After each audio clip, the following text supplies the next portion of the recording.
Donc, estimant si l'art d'estimer les projets, ce webinaire a pour objectif, de vous donner quelques bonnes pratiques d'estimation qui nous semblent intéressantes, et deux, de vous présenter la plateforme Estimancy, qui est donc la première plateforme de gestion des estimations de projets, qui soit en mode SaaS et open source. Alors, pourquoi ce positionnement? Vous avez sans doute entendu parler du retard de l'EPR.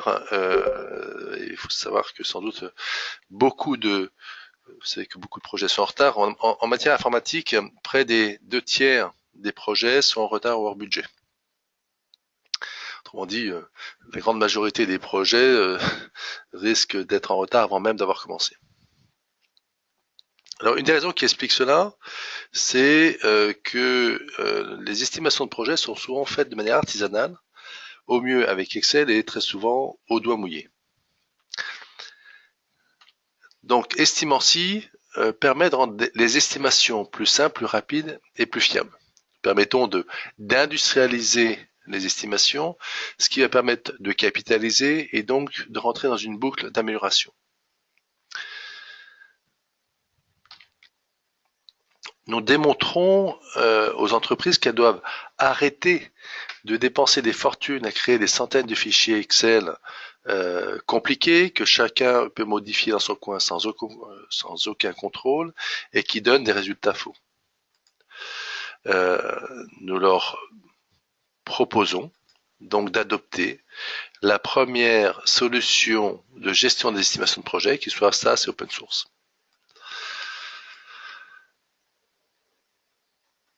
Alors le terme gestion est important, c'est-à-dire qu'il existe des solutions d'estimation de projet, mais il n'existe pas de solution de gestion des estimations de projet. Or, l'estimation s'enrichit, s'améliore avec l'expérience passée, donc la dimension gestion est vraiment très très importante. La solution est proposée en mode SaaS, donc sous forme d'abonnement mensuel, ou en open source, c'est-à-dire que vous pouvez la télécharger et donc la mettre en place chez vous. Alors de ce point de vue-là, on introduit une véritable rupture technologique avec ce qui existe. On permet par exemple de mener des estimations par différentes approches en parallèle pour les comparer ensuite, ou encore de mettre en place un workflow de validation des estimations et d'organiser la capitalisation. Bref, on permet d'industrialiser le processus d'estimation comme je l'ai déjà dit. C'est une solution gratuite, donc nous vendons une expertise associée qui se décline sur 3 axes. Premier axe, c'est faire monter en maturité les équipes sur l'estimation de projet, donc formation, assistance, c'est le premier pavé.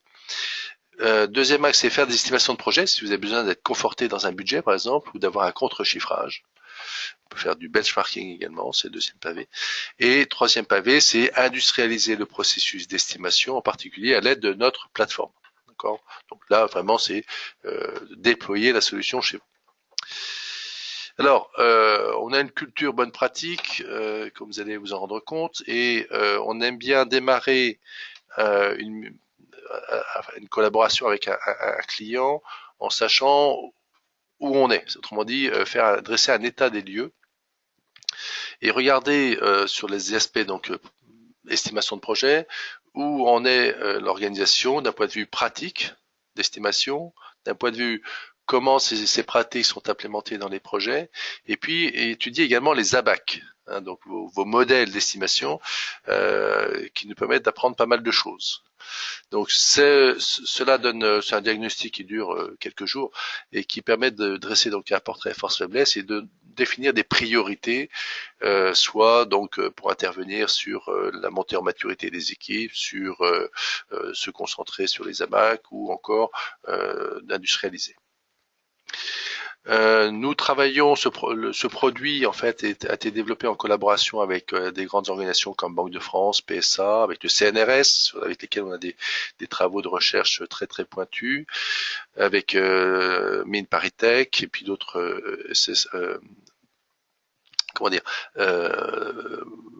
petites entreprises innovantes, et on est financé par l'Île-de-France et BPI France.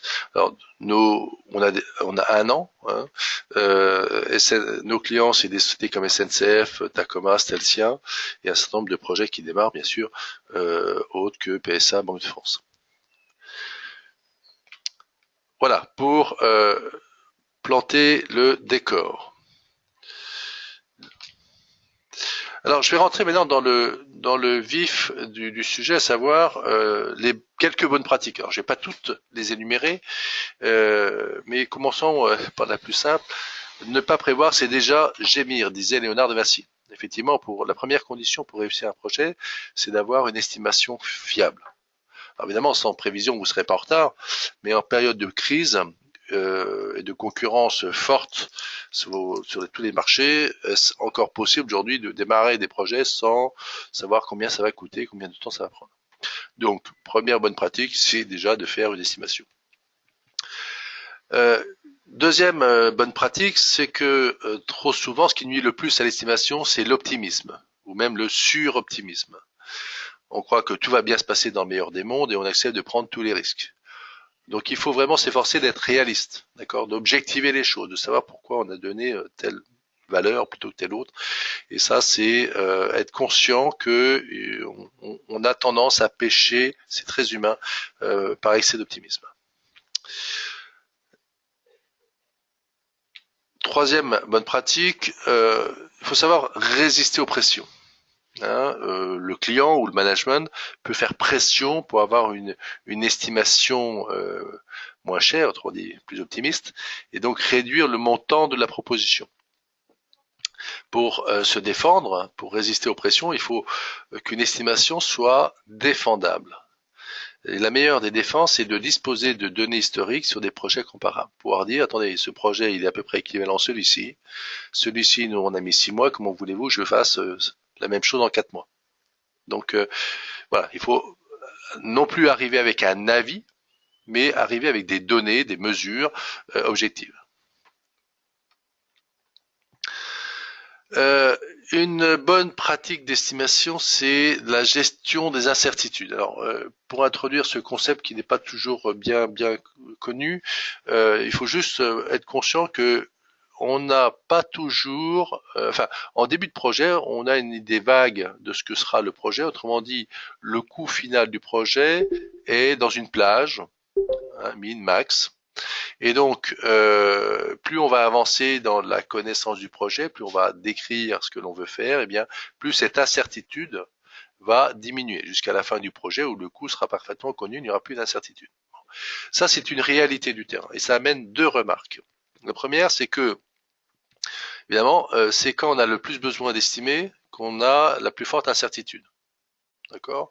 Donc, il faut juste gérer, accepter cette incertitude et la prendre en compte. D'accord ? Alors, pour illustrer ça, je vais vous rappeler juste une petite anecdote, enfin une anecdote, en tout cas, c'est rentré dans l'histoire de la France. En 2002, pour ceux qui s'en souviennent,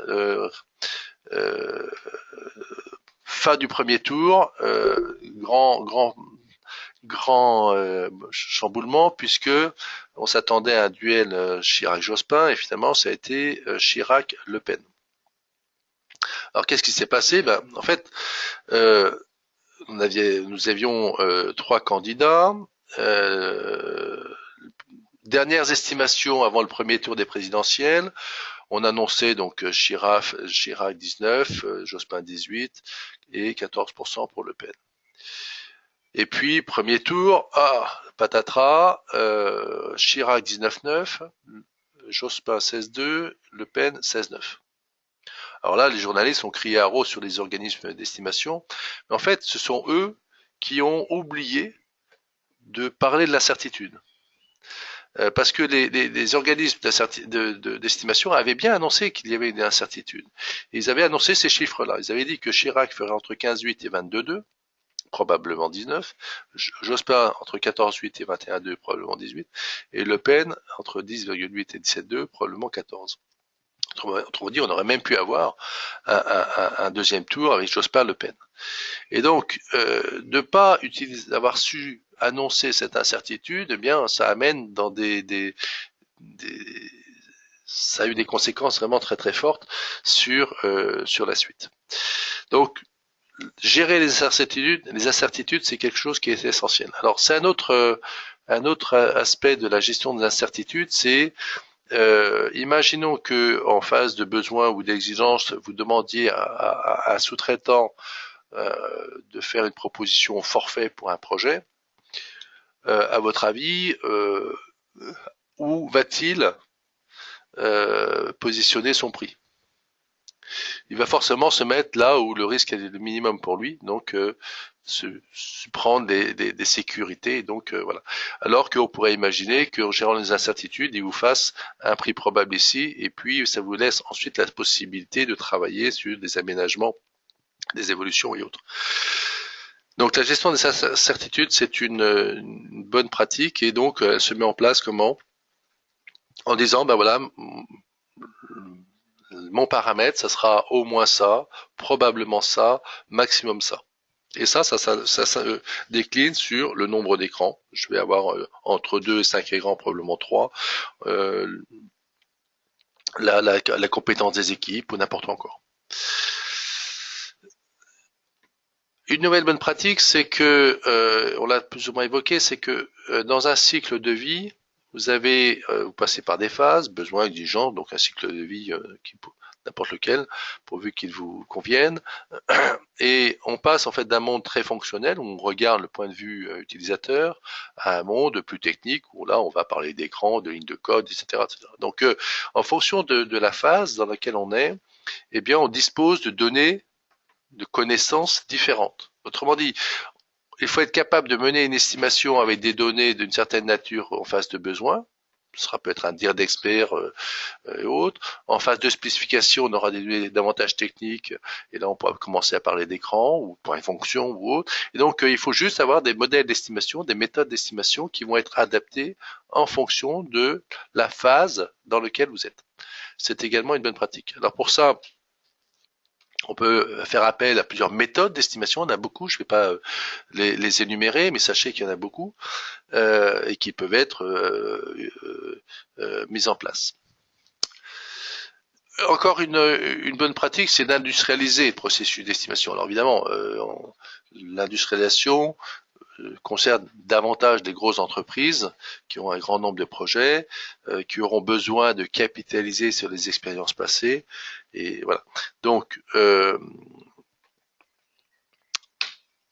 c'est de mettre en place un processus d'estimation. Donc, un processus simple, assez classique, c'est-à-dire savoir quel est le but et le plan d'estimation, décrire les règles de base, les hypothèses clés, c'est les caractéristiques du projet, construire la décomposition du travail, collecter les données, faire une première estimation du coût nominal, et puis faire des analyses complémentaires, présenter le devis et le faire valider. Donc chaque activité il y a un certain nombre de choses derrière, mais j'imagine que vous devinez ce qu'il peut y avoir derrière. Donc ça, définir un petit processus d'estimation qui peut être différent selon la nature des projets, c'est-à-dire un petit projet ou un gros projet, c'est une bonne pratique.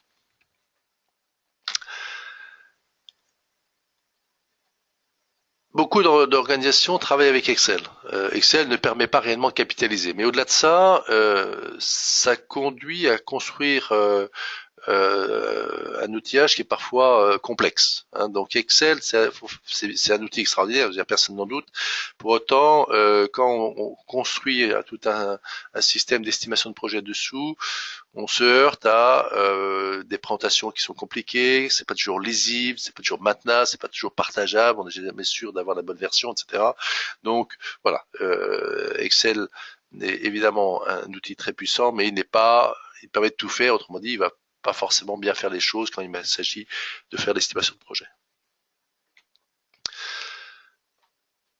Une bonne pratique également, c'est d'être en mesure de se comparer à un historique. C'est-à-dire que si vous êtes en estimation de projet, vous avez évalué que votre estimation vous emmène ici, a priori, il faut se poser des questions parce que ça aurait quand même été mieux si on était par là. Donc voilà, savoir se confronter, comparer son estimation par rapport à un historique donné. Une autre bonne pratique, c'est de caractériser son modèle d'estimation. Hein, vous avez peut-être entendu parler d'estimation basée comme Kokomo sur des lignes de code. Donc on mesure qu'un objet qui est de ligne de code. Les points de fonction, on mesure des données élémentaires, enfin des différents des dettes, des raids, bon, voilà. Enfin, un certain nombre de choses qui vont permettre en fait finalement d'avoir 5 types d'UO. Dans des organisations, on va compter des écrans avec des règles de gestion, des nombres de tables, etc. Donc des unités d'œuvre. Et la question, c'est de connaître son modèle d'estimation. Alors, combien y a-t-il de pointes, autrement dit d'attributs? Là, il y en a 5 pour les points de fonction, il n'y en a qu'un pour les lignes de code. Il ne faut pas qu'il y en ait trop. Et puis, il faut savoir s'il est plutôt fonctionnel ou plutôt technique. Est-ce qu'il est formel ou il est sujet à interprétation? Donc, c'est intéressant de se poser ces questions parce que ça permet de savoir quand l'utiliser et puis connaître ses forces et faiblesses. Parmi les bonnes pratiques également, c'est être conscient que la connaissance de votre modèle d'estimation va permettre de savoir à quel moment vous l'utilisez. S'il est très fonctionnel, vous allez vouloir l'utiliser en mode amont et donc dire voilà, c'est fonctionnel, c'est-à-dire le point de vue de l'utilisateur. Lui, il dit merci d'ajouter la date sur l'écran d'accueil. Il faut S'il est fonctionnel, il ne faut pas que ça se transforme en attention, finalement il y a 3 écrans et 4 champs de base de données à se modifier parce qu'il y a une espèce d'explosion du nombre d'objets impactés alors que on a un UO qui est modifié un écran. C'est la notion de fractalisation, c'est quelque chose que l'on observe assez souvent. Connaître un domaine d'applicabilité de votre domaine d'estimation. Beaucoup de domaines fonctionnent bien, beaucoup de modèles d'estimation fonctionnent dans une tranche de projet, mettons entre 100 et 500 jours, et au-delà ne fonctionnent plus. Il faut juste être conscient de ça, savoir où est-ce qu'il marche, où est-ce qu'il a été validé, parce que comme les modèles de type Kokomo sont assez exponentiels, enfin, on va dire en général les développements logiciels suivent une courbe de ce type-là, donc sur la taille. Eh bien, il faut savoir jusqu'où s'applique votre modèle. Il faut éviter les effets de seuil trop brutaux, hein, c'est-à-dire que très souvent, et pour simplifier, on crée des modèles avec des seuils. Par exemple, on va dire qu'entre 5 et 10 tables, le poids est de 1, entre 20 et 30, le poids est de 2, entre 30 et 50 tables, le poids est de 4, etc. Si bien que changer une unité, c'est-à-dire si on passe de 30 tables à 31 tables, eh bien on passe de là à là. Donc il peut y avoir des effets de seuil qui, combinés avec l'effet précédent, à savoir la fractalisation, peuvent être assez difficiles. Allez, encore 2-3 bonnes pratiques. Il faut objectiver la complexité. Il ne s'agit pas de dire c'est un écran du type simple. C'est quoi simple? D'accord, il faut essayer d'apporter des critères objectifs permettant à l'estimateur de dire si c'est réellement simple, moyen ou complexe. Donc cette notion de complexité doit être objectivée par des attributs, par des aides qu'il faut proposer. La capitalisation, c'est évidemment une bonne pratique essentielle. Hein, donc, il faut essayer de conserver les valeurs réelles des projets, les bilans, et à minima la taille, la technologie et l'effort. Mais plus vous capturez de données, plus vous arriverez à fiabiliser vos estimations et également votre suivi de projet. Dans la capitalisation, une bonne pratique, c'est que les données soient normalisées. Un jour homme, c'est combien d'heures? Est-ce que les activités transverses sont comprises? La taille est-elle homogène? Hein, par exemple, si vous avez des projets, enfin, je fais une analogie à la maison, si vous avez des coûts avec des euros par mètre carré, il ne s'agira pas de les comparer avec des dollars par pied carré. Hein, donc, même si ça, voilà, il faut normaliser les données. Une bonne pratique également, c'est de dresser une espèce de checklist des risques associés à l'estimation. Est-ce qu'on a été suroptimiste? Est-ce que c'est quelque chose qu'on fait pour la première fois? Est-ce que c'est une technologie un peu d'avant-garde sur laquelle il pourrait y avoir des risques particuliers? Est-ce que nos suppositions sont bien réalistes? Ou est-ce que le programme est encore instable dans sa définition? Est-ce qu'on a des difficultés, on risque d'avoir des difficultés à obtenir les données? Est-ce que les données sont normalisées? Bon, bref, un certain nombre de risques qui pourraient apparaître. Donc, il faut, voilà, s'efforcer de faire une checklist des risques. Voilà pour les bonnes pratiques. Bon, j'espère que tout le monde m'entend bien. Je vais faire juste un petit... voilà. Alors, tout le monde... Voilà, j'ai ouvert le truc. Tout le monde m'entend bien correctement? Oui, oui, très bien. Ah oui, ça va. Bon, très bien. Je poursuis donc. Ok. Alors, démonstration sur la plateforme. Alors, quelques mots sur la solution que je vais vous présenter. Premier élément, c'est que c'est une plateforme caméléon dans le sens où elle va s'adapter à votre entreprise. Vous allez en faire vraiment quelque chose qui est parfaitement aligné avec vos besoins. Tout est paramétrable, sans que ça soit un effort de type SAP pour le paramétrer. Donc ça, c'est quelque chose qui est important. Donc c'est adaptable, évolutif, personnalisable. Quelque chose que, si vous avez regardé des outils d'estimation, quels qu'ils soient, vous avez pu vous rendre compte que ça peut sembler compliqué et opaque.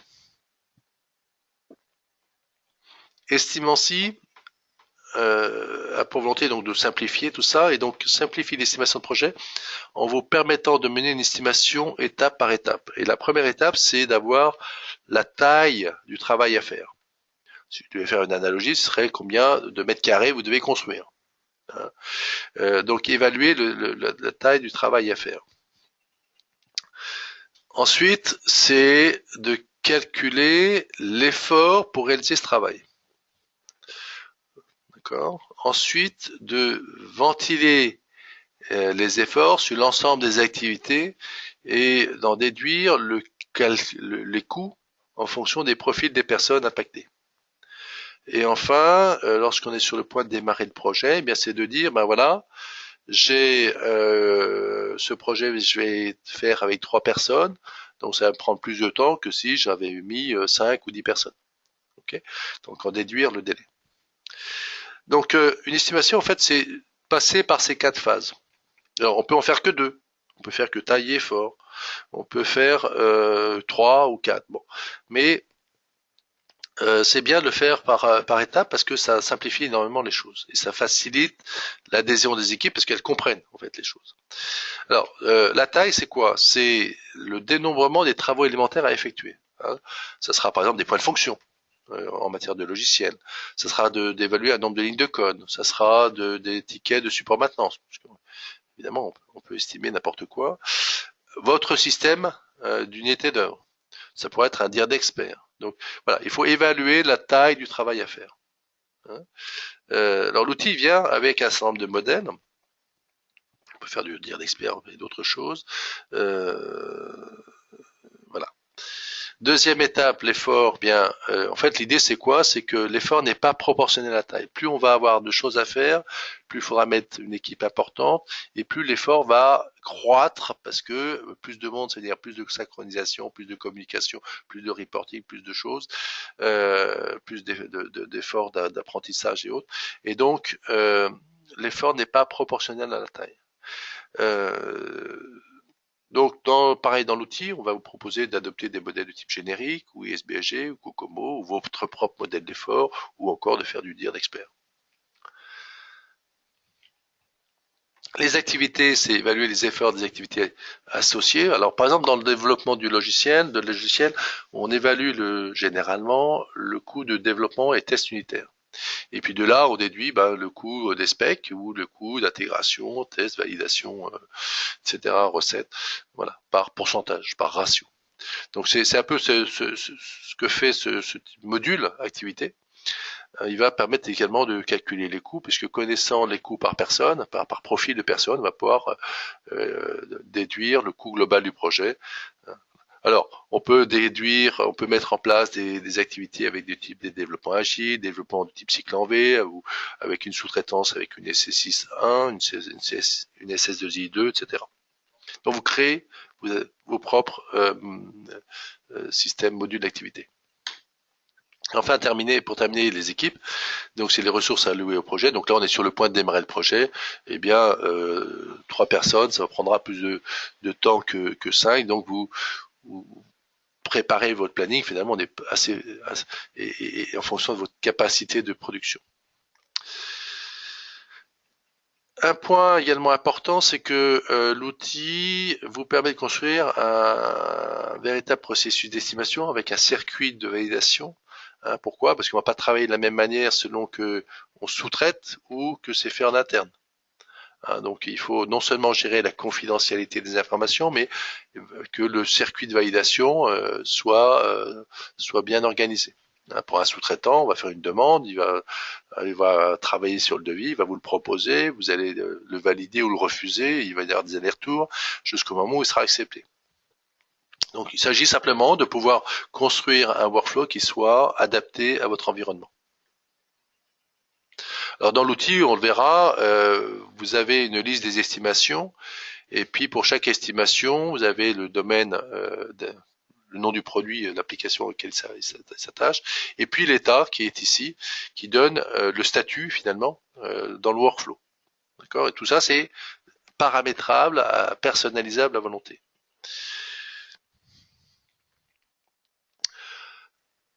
L'outil est vraiment multimodèle. Alors, vous l'avez déjà plus ou moins deviné, puisque on peut faire aussi bien des modèles d'estimation pour des coûts de développement logiciel, pour déduire un nombre d'anomalies en fonction d'un développement, de déduire pour estimer les coûts de support maintenance applicatif, ou de sous-traitance, ou de déploiement, ou de service d'ingénierie, enfin bon, n'importe quel modèle d'estimation. Et de ce point de vue-là, c'est très intéressant parce que comme vous pouvez implémenter votre propre modèle d'estimation, vous pouvez avoir vraiment un outil commun, une solution d'entreprise pour gérer toutes les problématiques d'estimation.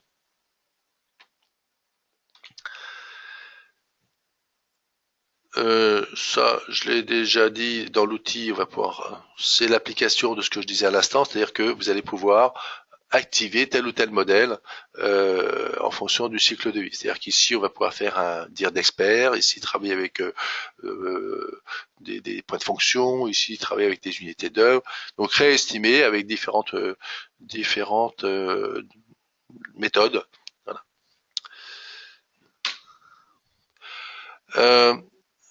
Il s'agit d'un exemple assez intéressant. C'est chez un de nos clients qui était basé sur Excel. Rien que un catalogue de développement, c'était 113 lignes et 18 colonnes. Donc vous imaginez pour la personne qui devait faire l'estimation, comment s'y retrouver et puis le coût d'apprentissage de la chose. Leur deuxième catalogue pour les aspects d'intégration, c'était 26 lignes sur 15 colonnes. Donc ils avaient une vraie problématique de complexité des estimations. On a implémenté ça dans Estimancy et aujourd'hui ça se déploie de manière très très rapide parce que c'est beaucoup plus simple. Donc je l'ai dit, on peut travailler avec vos unités d'œuvre. Vous pouvez travailler des lignes de code, des points de fonction, enfin ce que vous souhaitez.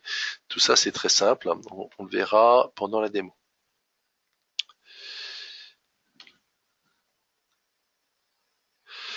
Dans le cadre de l'amélioration continue, enfin vous l'avez compris, Estimancy, ça permet de rendre l'estimation plus simple, plus rapide et surtout plus fiable. Ça permet d'industrialiser le processus d'estimation et tout ça en fait va alimenter une base de capitalisation et tout devient réutilisable.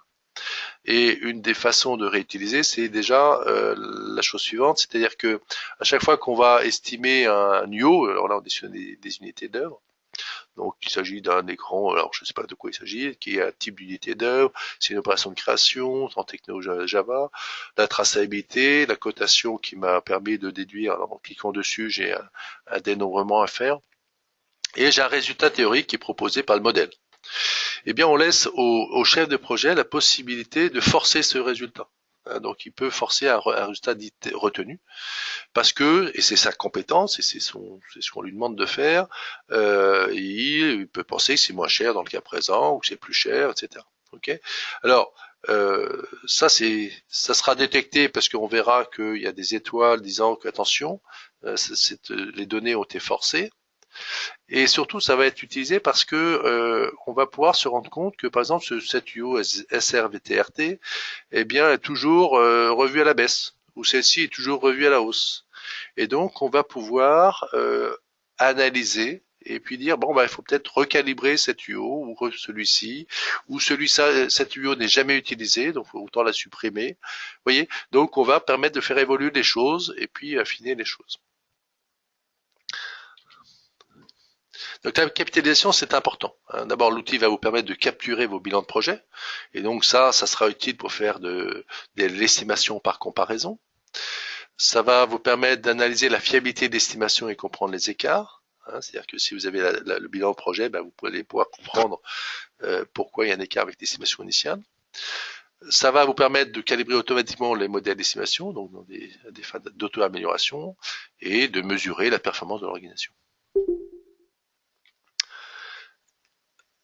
On va passer dans quelques instants à la démo. Donc dans l'outil, vous verrez que on a ce qu'on appelle le plan d'estimation. En fait, ce sont des chemins d'estimation. Donc là, j'ai un premier chemin qui met en place un COCOMO puis une ventilation des activités. Là, j'ai un deuxième chemin qui est un modèle duo. Donc on fait deux estimations ici en parallèle. Et effectivement, on verra que le COCOMO, les résultats du COCOMO sont ici, de UO Nantes c'est ici, et la ventilation d'activité est dessous. Donc ça permet de comparer les résultats, de travailler sur des hypothèses, enfin un certain nombre de choses qu'on va voir dans quelques instants. Voilà, donc on va passer à la démo. Juste peut-être avant de passer à la démo, non, on va passer tout de suite. Ok, donc je vais prendre. Alors, c'est une solution full web. C'est évidemment, comment dire, le nouvelle technologie. Là, je vais appeler un serveur qui s'appelle Demo Estimancy. Alors, je me suis logué tout à l'heure, c'est bien que j'ai pas eu besoin de me reloguer. Donc, il y a un système d'authentification très pointu. Si je regarde les choses, on peut même se connecter avec son identifiant, par exemple Linked ou autre. Donc tout ça est bien géré dans l'outil. Donc je me connecte et là, alors moi je suis super administrateur, c'est-à-dire j'ai tous les pouvoirs et je vois en particulier que sur ce serveur j'ai deux organisations. Alors une organisation c'est un espace étanche. C'est-à-dire que ce qui se fait dans une organisation n'est pas visible d'une autre organisation. Autrement dit, on va pouvoir isoler, par exemple, un sous-traitant avec un autre sous-traitant et autres. Je vais rentrer dans l'organisation démo. Alors, quelqu'un qui n'aurait pas mes super pouvoirs ne verrait pas qu'il y a plusieurs organisations. Et j'arrive sur la liste qui est l'écran principal, qui est la liste de toutes mes estimations en cours. Okay. Alors, je vais je vais commenter en fait cette page-là. Alors d'abord, premier commentaire, c'est que vous n'affichez que ce dont vous avez envie. Okay. Ici, j'ai mon estimation, le nom d'estimation, sa version. J'ai son état, dans le statut, dans le workflow, la date, l'auteur, la dernière mise à jour, et puis des données résultats que j'ai souhaité remonter. Et puis ici des boutons d'action. Alors le premier bouton d'action c'est promouvoir le projet dans son cycle de vie. C'est la même chose que si je clique ici ou ici par exemple. Voilà, je vais décider de passer en cours. Je travaille dessus. Ok. Et vous allez voir que voilà, elle est passée en cours ici. Ok. Donc ça c'est ce bouton là promouvoir. Ça c'est pour voir l'état des commentaires. Hein. Ok. Donc je viens de mettre celle-ci. Hein. Ensuite celui-ci c'est pour créer une nouvelle version. Si vous voulez travailler sur d'autres hypothèses ou autres, vous pouvez créer des versions d'estimation. Vous avez ici l'historique des versions. Alors si je prends ici, je dois en avoir une. Voilà, celle-ci. Je vais avoir un historique des versions du projet. Ok. Ici, c'est pour éditer l'estimation. C'est en gros avoir ses caractéristiques, ses commentaires, enfin ses secteurs de projet ou autre, ce qu'on décide de mettre dedans. Ici, c'est pour dupliquer l'estimation et ça, c'est pour la supprimer.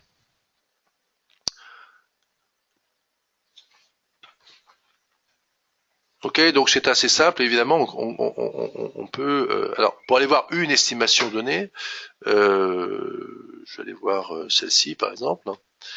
Cette estimation, eh bien, il y a eu un premier tir d'expert en début de projet, hein, qui a été fait uniquement. On a renseigné uniquement les activités. En fait, on a rentré un effort dans les activités. Et puis, un peu plus tard, on a fait une estimation basée sur des unités d'œuvre. Avec un effort 3 points. Et puis bon là j'ai des résultats. Je vais, si je regarde des unités d'œuvre en l'occurrence, il s'agit ici d'unités d'œuvre de type celle que je vous ai montré tout à l'heure. Donc je peux à tout moment rajouter un nouveau type d'unité d'œuvre, mais je ferai l'exercice tout à l'heure de manière plus approfondie. Voilà. Donc ça c'est un premier exemple. Deuxième exemple, je vais voir là un autre modèle qui est des coûts, l'évaluation de coûts de support maintenance. Donc là, on retrouve les tailles, la taille, l'effort, les activités. J'ai pas mis volontairement la partie délai pour raccourcir la démo. Donc là, pour les parties support maintenance, on évalue le nombre d'appels, le nombre de questions, le nombre de services, etc. Et puis on a une estimation 3 points. Donc je pense qu'il y aura entre 12 et 22, probablement 15 appels plaintes de complexité médium. Ok. Et j'ai eu, j'en aurais, alors là c'est appel plainte, je vais mettre complexe plutôt, etc., etc. Donc je qualifie, je renseigne mes données. Question information simple, 10, 11, 12. Bon, et quand j'ai fait mon travail, eh bien, je,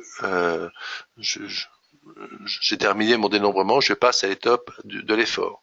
Donc il récupère des valeurs minimum, probable, maximum. Là, j'ai une fonction d'effort, j'ai pas d'autres paramètres dans le cas présent à saisir, sauvegarder.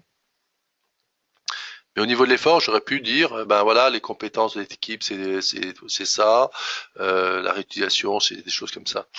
Bon. Et puis, je vais dans la phase activité où je vais dire, ben, j'ai éventuellement, avec modification, c'est du support maintenance, mais soit il y a de la modification de code, soit il n'y a pas de modification de code. Donc, je vais prendre, par exemple, aller avec modification de code, et je vais relancer mon calcul. Et donc, je vais avoir ici mes nouveaux résultats sous forme de vignettes. Et les vignettes, en fait, là, j'ai le coût par phase et par profil, l'effort par phase et par profil. J'ai l'effort par phase. Et alors ça, ce sont des vignettes que vous pouvez déplacer pour organiser votre rapport, si vous voulez, un peu comme vous l'entendez. Vous pouvez rajouter autant de vignettes que vous voulez, il y en a pas mal, que je pourrais vous montrer tout à l'heure. Donc, voilà, je vous ai montré un premier aperçu, comment on a une liste d'estimation, comment on accède aux estimations, on peut aller modifier des estimations, bien sûr, si on est autorisé à le faire. Alors maintenant, on va voir comment ça se passe pour un chef de projet. Alors lui, le chef de projet, on va le guider davantage. C'est-à-dire que, comme je vous l'ai dit, on gère les permissions, les rôles de manière très très fine. On n'est pas obligé d'avoir à construire tout le modèle. On va utiliser des modèles d'estimation. Hein, donc je vais prendre, par exemple, je vais faire une estimation de type point de fonction. Voilà. Donc c'est pour un projet, je vais l'appeler 0 projet A. Je mets à 0 parce que comme ça il sera en haut de ma liste. Mon projet A. Allez, le produit c'est, je sais pas, déplacement. Ok, sauvegarder. Donc là, je pourrais renseigner d'autres informations, mais je vais directement travailler sur l'estimation. Et vous voyez, j'ai hérité en fait d'un plan d'estimation qui est tout construit. Donc je vais commencer par m'occuper du dénombrement, donc les objets. Alors là, on est sur un modèle qui est basé sur des points de fonction, IFPUG. Donc je vais rajouter des unités d'œuvre. Je vais rajouter une unité d'œuvre qui est, je sais pas, algorithme,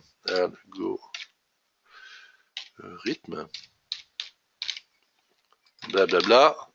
C'est un de type, External Inquiry. Donc voilà, j'ai rajouté l'algorithme ici. Et sa description, c'est un nœud, je veux dire qu'il est, bon, il est nominal. Bon, j'ai pas besoin de techno puisque c'est des points de fonction. La traçabilité, je veux dire, c'est CF, cahier des charges, page 32. Ok. Et puis, la cotation, eh bien, je vais dire qu'il y a 5 DET et 5 FTR. Ok. J'aurais dû faire un remise à 0 avant. Ok, donc là, il m'en déduit que le poids, le nombre de points de fonction est de 5. Ok, donc voilà, il suffit de rentrer les valeurs 5, 5 ou 4, calculer. Là, je vais faire ici, je vais mettre 10, 20, etc. Donc je fais mon dénombrement. Alors ce serait des unités d'œuvre de la même manière. Donc je vais avoir un poids en point de fonction qui va en sortir. Ok. Et alors là, j'en ai pas forcé, j'ai tous pris le résultat. Vous voyez. Par contre, si je veux dire que celui-ci c'est 5, hein, sauvegarder, eh bien, on va avoir une étoile rouge qui apparaît ici. Alors c'est organisé par là j'ai organisé les choses en lot 1, lot 2 ou composant 1, composant 2. Je peux en ajouter évidemment autant que je veux, hein, et puis les replier. Et pour chaque lot, j'ai une taille de, de points de fonction retenus. Donc là c'est la somme qui est des 7 plus 7 plus 5 plus 5, ça fait bien 24. Alors que j'en avais que 19 calculés, etc. Et je peux dire, finalement, cette fonctionnalité-là, je la veux pas. Donc, comme l'autre est à 0, évidemment, ça va faire 0. Okay. Donc ça me permet de faire mon marché et dire je veux telle ou telle chose. Donc là je vais les prendre. Donc je fais mon dénombrement qui est la partie la plus difficile entre guillemets de l'estimation. Là je vais me rajouter également quelques données. 5, calculer. Et puis je vais prendre, hop là, je vais trop vite. 5, 6, calculer. Je crois que je sauvegarde avec les bonnes valeurs. Ok, donc maintenant j'ai un total de 28 points de fonction hein, qui est ici. Donc mon dénombrement est terminé, je vais pouvoir passer à la formule d'effort. L'effort là en l'occurrence c'est une fonction générique très simple, A fois taille puissance B. Donc la taille c'est ce qu'on récupère en point de fonction.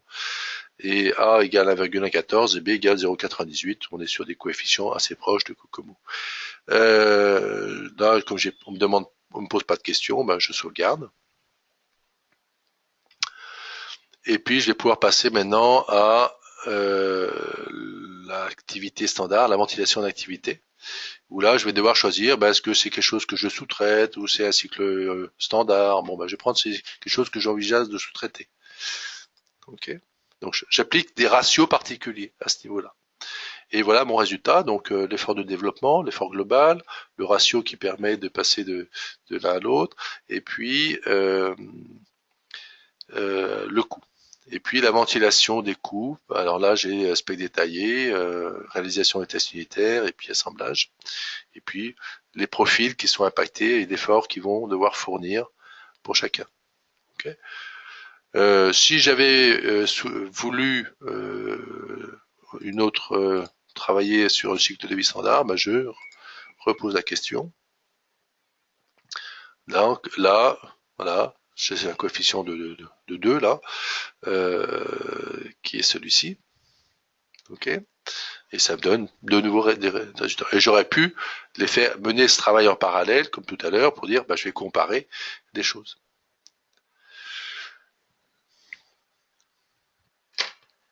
Je regarde l'heure pour pas déborder.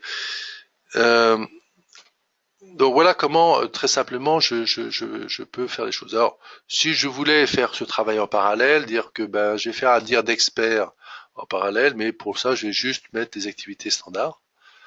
Donc, elle apparaît ici. Je la descends de 2 crans pour qu'elle se trouve en vis-à-vis de l'autre, vous voyez. Et je reviens à mon estimation.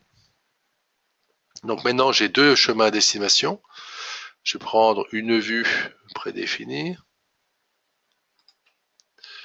Je vais prendre la même que l'autre. Enregistrer. OK. Et je vais... j'ai pas pris la même a priori. Je me suis trompé. Activité standard à 3. Ah non, c'était sur SAP, oui. Là, je suis sur... fonction activité view. Voilà,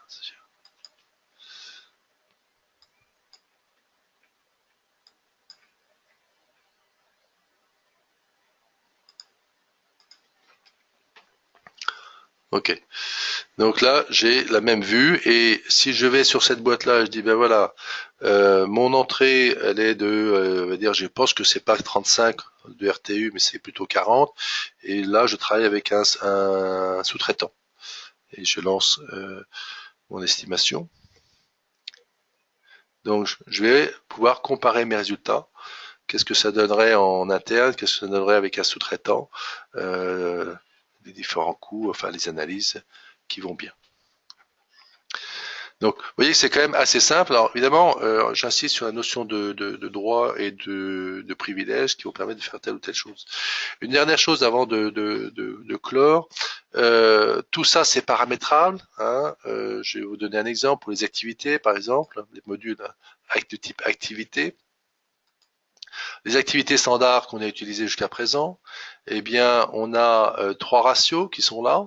Cycle de standard, ratio sous-traitant spécial, ratio sous-traitant. Pour chacun, on dit, ben voilà, là, le fait que ça soit cliqué, c'est-à-dire que c'est l'effort de référence qui vient de l'effort, et puis la ventilation par pourcentage sur les deux autres activités. Alors, si je prends le sous-traitant, eh bien, j'ai pas les mêmes ratios, parce que lui, on lui confie que les specs détaillés, le codage et les tests d'assemblage. Tout ça, c'est des choses que vous pouvez définir de manière très simple. Et puis, il y a les profils associés. Donc, pour les specs détaillés, il y a 15% du travail qui est fait par le directeur de projet et 85% par le concepteur-développeur. Tout ça, c'est des choses très très simples et l'outil vous permet de faire ça très très très rapidement. Et enfin, pour terminer, il y a un lien très fort entre l'outil et Excel, parce que Excel reste évidemment un outil extraordinaire, et à tout moment, vous pouvez faire des rapports vers Excel. Donc, on filtre ce que l'on veut. Là, je vais pas me poser de questions, générer le rapport. Et voilà, en quelques secondes, j'ai un rapport Excel. Ah, il est parti sur mon autre écran, le voilà. Activer les modifications, et voilà. J'ai récupéré toutes mes données qui étaient à l'écran. Okay. Voilà, pour faire simple, là, le projet qu'on a récupéré avec les données qu'on a calculées tout à l'heure. Voilà, je vous ai montré qu'une petite partie de l'outil, mais ce qu'il faut que vous reteniez, c'est que on peut le paramétrer dans tous les sens, ça s'adaptera forcément à votre environnement, et ça de manière très rapide, ça se déploie très rapidement. Pour terminer, donc l'outil, c'est vraiment une plateforme de gestion d'estimation de projet. Alors en anglais, on appelle ça du Project Estimation Management, qui répond à des préoccupations de 4 types de managers. D'abord les acheteurs, qui ont comme préoccupation de gérer les contrats. Hein, eux, ils travaillent avec des sous-traitants. Chaque sous-traitant, c'est un contrat. Et ils veulent être sûrs que le contrat est bien respecté. C'est-à-dire que lorsqu'on y reçoit un devis, on a bien appliqué le contrat, les bonnes unités d'œuvre, avec les bons poids, les bons tarifs. Donc ça, on sait parfaitement automatiser ça dans l'outil.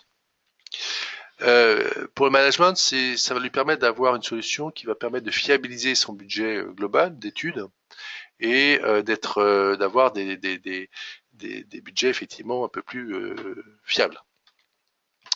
Pour tout ce qui est méthode et outils, là, leur préoccupation, c'est d'uniformiser les pratiques, d'industrialiser les process, et donc l'outil va totalement dans ce sens, vous l'avez bien compris. Et enfin, pour le chef de projet, on lui propose une solution qui permet de simplifier les estimations, de le faire plus rapidement, et de comparer, de choisir des alternatives. Je sous-traite pas, je vais travailler en cycle agile ou pas, et autre chose. Et donc d'avoir une estimation rapidement lui permettant de démarrer son projet dans les meilleures conditions. Je vais passer là-dessus. Voilà, l'estimation, c'était quelque chose qui se prête au partage d'expérience. Donc, on construit également une communauté pour partager comment vous faites l'estimation de projet SAP, par exemple. Voilà. Hein, donc, avec un forum, des bonnes pratiques et autres. On a des travaux pointus, par exemple, de comptage semi-automatisé des points de fonction. On travaille sur des nouveaux modèles d'estimation des coûts de développement et de maintenance. Enfin bon, il y a plein de sujets de collaboration.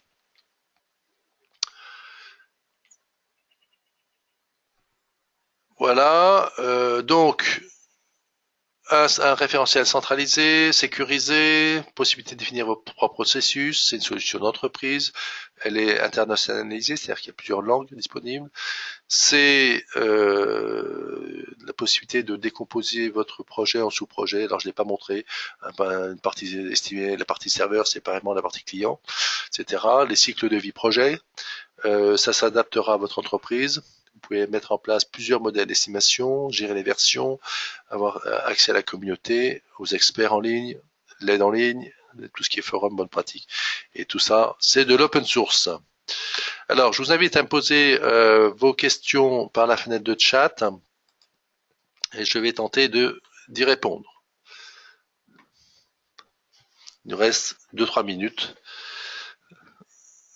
Donc, pour la fenêtre de chat.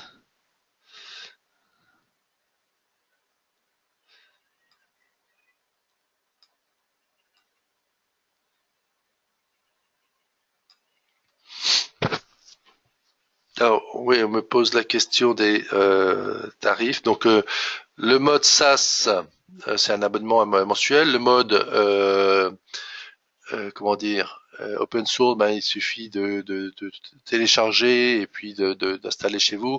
Néanmoins, aujourd'hui, comme on est encore en phase de démarrage, on se tient à ce que toute personne qui s'aventure, j'allais dire, sur ça, travaille avec nous. Donc il y a un transfert de compétences, il y a une réelle collaboration. Donc pour ça, je vous invite à en discuter avec nous. Donc le mode SaaS, il y a trois abonnements. Donc l'idée c'est que vous achetez uniquement ce dont vous avez besoin. Il y a le mode consultant, donc un estimateur qui n'a pas besoin de travailler à plusieurs. Donc c'est 19 € par mois. Business Unit, vous avez plusieurs personnes partageant dans une même organisation. Et corporate, où là vous avez autant d'organisations que vous le souhaitez. Et les tarifs sont là, vous pouvez également acheter une option serveur dédié. Alors concernant la possibilité de test, oui c'est possible de tester l'outil. On a une formule de test très organisée là-dessus, donc on pourra en discuter si vous souhaitez. Ah, on me demande comment l'agilité est-elle prise en compte. Alors l'agilité, en fait, il y a plusieurs façons de le voir. On est en train d'implémenter pour la dimension taille un module de planning poker. Donc l'idée c'est de faire un planning poker pour les différents sprints, d'avoir la vélocité, etc. Donc on sait faire. On travaille nous-mêmes en agile, donc on est assez habitué à la chose. Encore une question. On arrive à l'heure. Non? Bon. Alors, si vous êtes d'accord, je me permettrai de vous joindre cet après-midi ou demain ou en début de semaine pour recueillir vos questions complémentaires si vous en avez. Si vous souhaitez avoir la copie des slides, surtout demandez-le moi à ce moment-là. Et puis, bah, si vous avez enfin, vous avez éventuellement des projets ou autres, n'hésitez pas à nous en parler. Très bien, bah écoutez, il me reste à vous remercier de votre attention. Cette présentation a été enregistrée, donc elle vous permettra, on la mettra en ligne, vous pourrez la voir, la consulter si vous le souhaitez. Je vous souhaite une excellente journée et puis à très bientôt, j'espère. Au revoir. Au revoir.